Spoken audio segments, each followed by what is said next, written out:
My soul needed a savage friend, a weird daredevil, but do you mend? My life became a dead end. Big C got me on the wrong track. Fought the cancer in a cul-de-sac. Lean says bite back. On life's jacked racetrack we react. Lacking the cool, but we lean and we loo. 안녕하세요. 저는 루입니다. 안녕하세요. 저는 레안입니다. Hi, so today we're doing Truth Untold. It's actually, from what I know of it, like I know the song, obviously, but I also have heard lately that it's one of the most popular BTS songs in Korea. So, like, there's a lot of Koreans that I know that this is their favorite BTS song.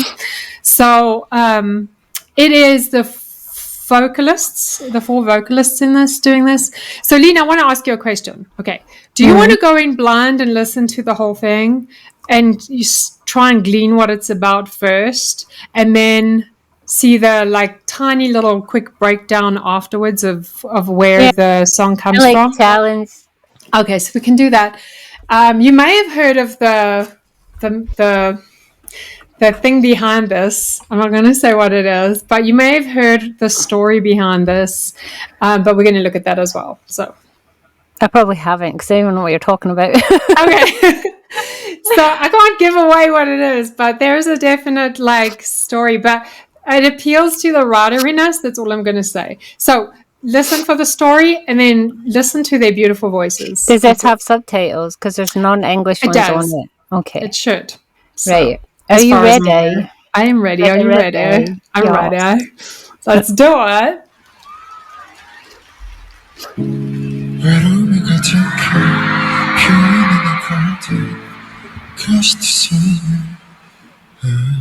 Check the volume.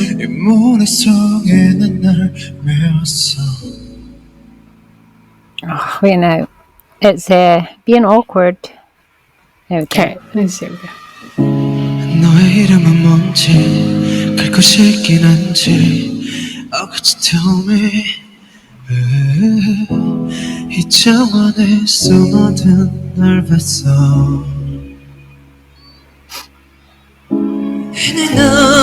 너의 온기 모두 다 진짜란 걸 푸른 꽃을 꺾는 손 잡고 싶지만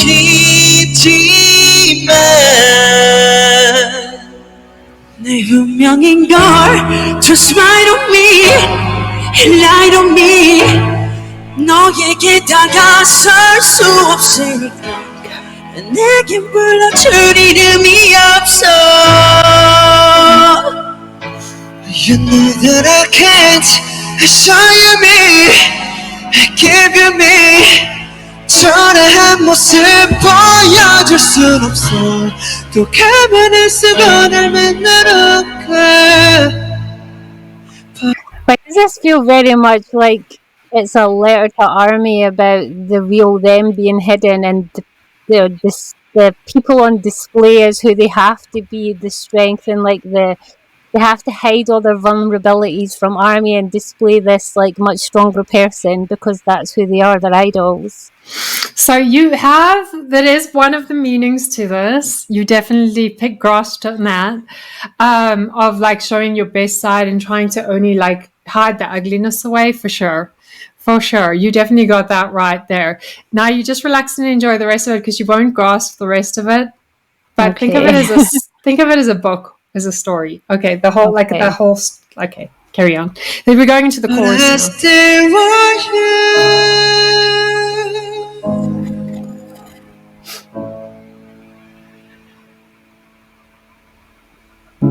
외로움의 정원에 빈 너를 닮은 꽃 주고 싶었지 바보 같은 가면을 벗고서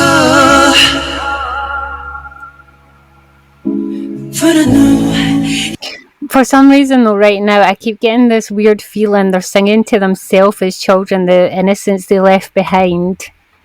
Like they're singing to themselves. They can be. I mean, this is a really great song because it has multiple meanings in it. It has one main meaning, but they've taken it and adapted it so that you can read stuff like that into it.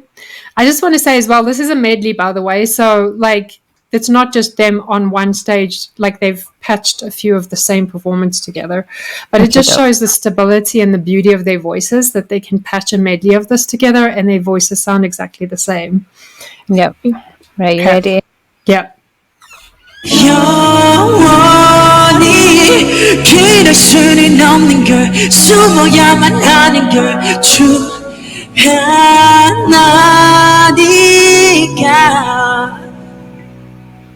난 두려운 걸 초라해 I'm so afraid 결국엔 너도 날 쫓아버릴까 또 가면을 쓰고 날 만나러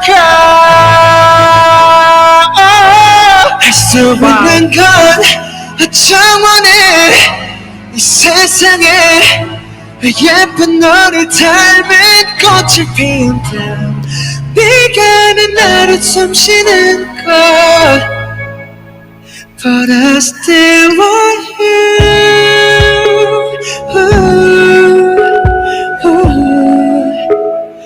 I still want you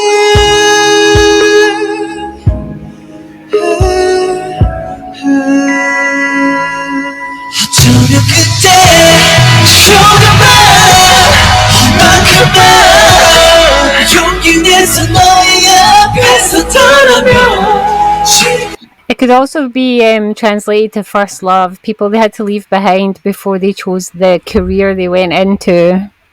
True. It could be. It could be. I think for me as well, the main message in this is that, like, when he says, I'm putting on a mask because I'm too ugly for you to look at or to see or to be near. It's that, like, insecurity that sometimes you have in relationships as well, of not wanting to show somebody the true side of yourself. It's like the fake love type thing of like masking yourself in case you won't be accepted, you know? So it's definitely a love song of sorts. Yeah. And it's definitely is. And like the belting that they do here is flawless. They're all like pushing their voices to the max. I mean, obviously JK shines as the lead singer, but every single one of them here is phenomenal in how they just work so well together voice-wise. I love how different all their voices always sound, like how distinctive each one of them is. Yeah, it is totally. And it like brings something different, is special in each way. It's amazing. Right, you ready? Yeah.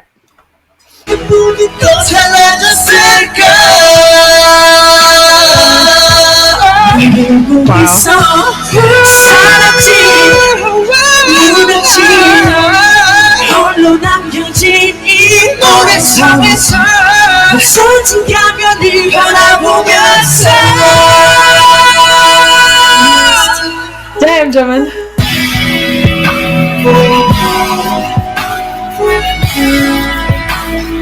I still want you.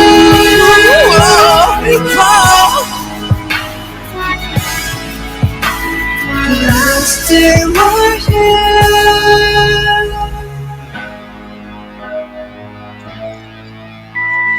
And I still want you.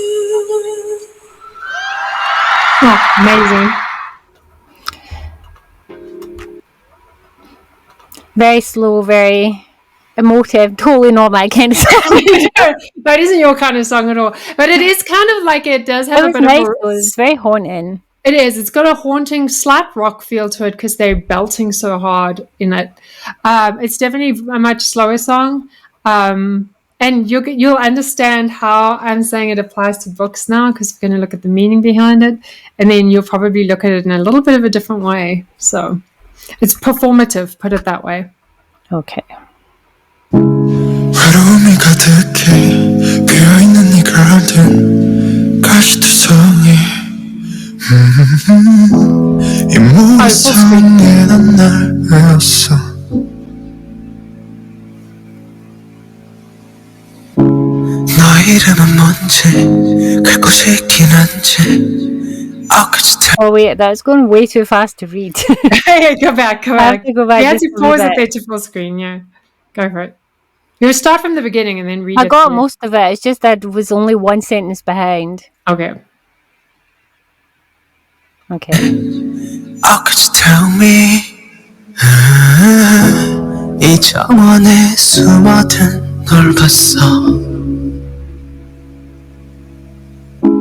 And I know 너의 온기 모두 다 진짜란 걸 푸른 꽃을 꺾는 손 잡고 싶지만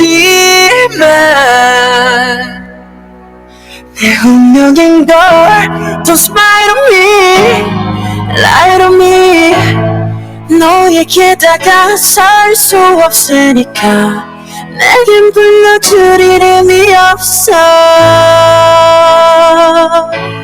You know that I can't show you me Give you me 초라한 모습 보여줄 순 없어 또 가면을 쓰고 날 만나러 가 But I still want you Oh. 외로움의 정원에 빈 너를 닮은 꽃 쥐고 싶었지 And that's the end of the explanation. 바보 같은 가면을 벗고 It kind of reminds me very vaguely of the Hunchback of Notre Dame story. It's funny Yeah. because the Smeraldo flower, the girl in the Hunchback is called Esmeralda, and it's just a very similar. It is. Bingo. And also, it's kind of got the Beauty and the Beast feel to it as It well, I does, guess. especially with the flower. Like it's almost looks like a rose there. Yeah, It does. it's funny how in all the different cultures there is like a folklore with a similar kind of basis to the story. Totally. And the BTS uses the Smeralda flower in their BTS, what do you call that, storyline that they have. It's brought up repeatedly. For instance, I think you've seen that clip of Jin buying flowers for that girl, and then that tragic scene. He buys the van is called the Esmeralda van or Esmeralda flowers. Smeraldo. I think they do an S though. They do it from the Esmeralda. Hunchback one. The So it's weird. Esmeralda. So it is like Esmeralda, Yeah, but Esmeraldo.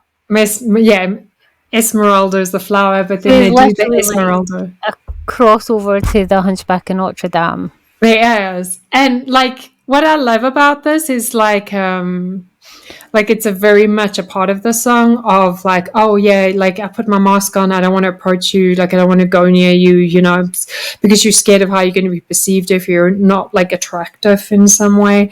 And it has that, obviously BTS sings about that, but I also like that it has multiple meanings, like you mentioned before, because it can mean the literal storyline, but it can also mean the other things, yeah. Yeah, like BTS being the perfect idols all of the time,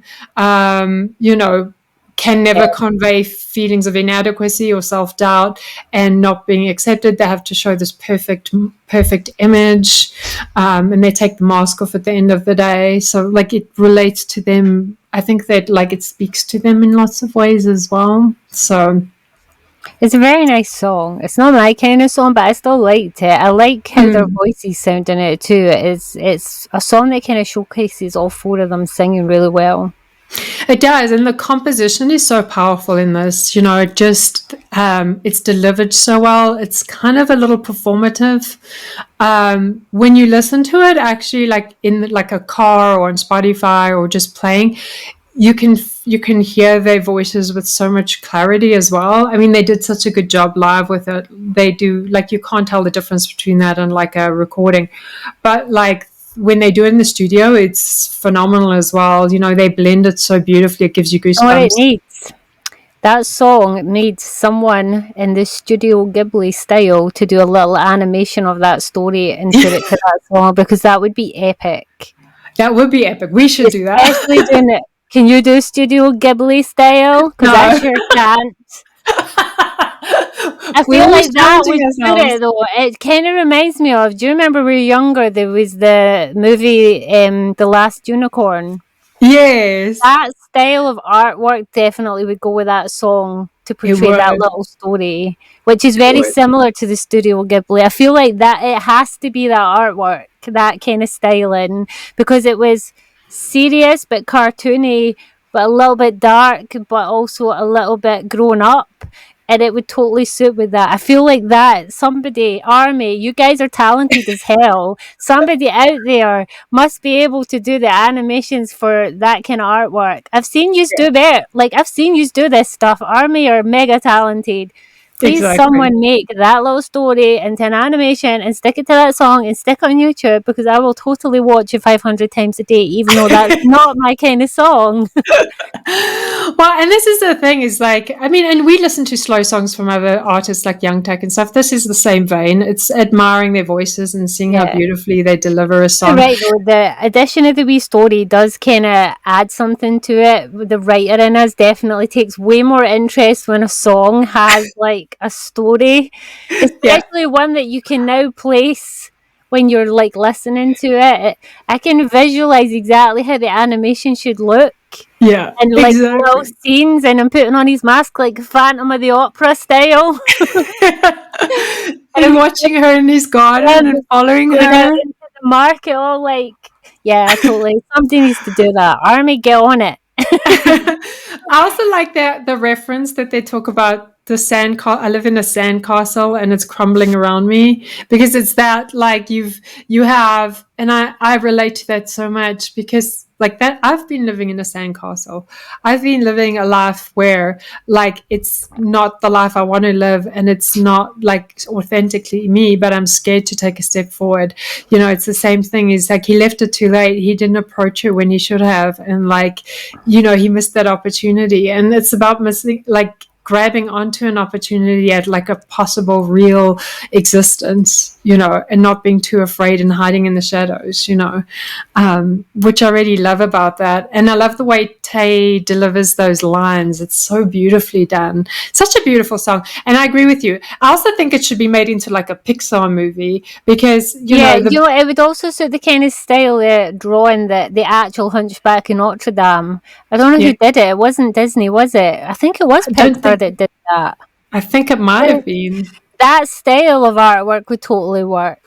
Totally work with this. And, you know, the people that love Notre Dame and that love variations of Disney stories would love a story like that, because, you know, it's totally different. It's tragic though. Like, I don't know how it is tragic.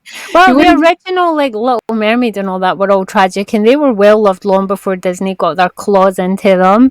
Like, some people like tragic. Like, a lot of the books, like, we personally write happy ever afters just because that's our preference, but a huge chunk of my readers would be okay if I killed the main people at the end. Or like didn't have them get together.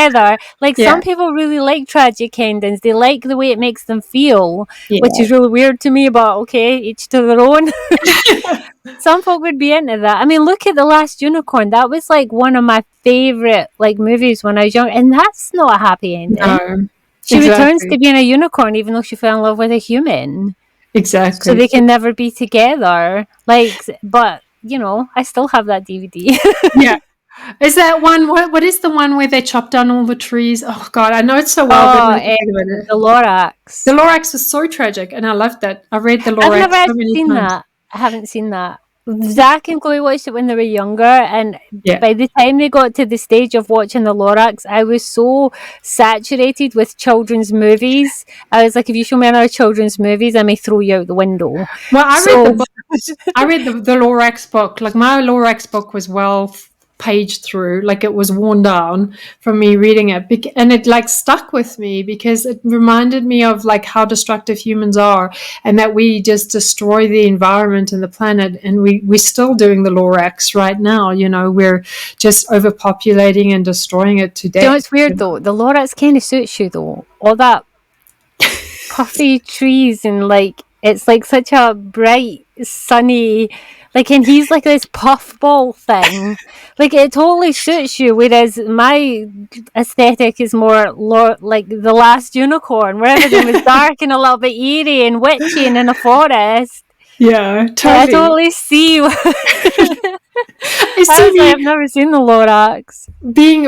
seeing me like to be feeling like angst as a 6-year-old reading the Lorax, trying to but save the planet. I'm in the era of the Labyrinth and Neverending Story and Legend. Never They ending were my story destroyed jam. me. The horse in Never Ending Story Oh, Dad!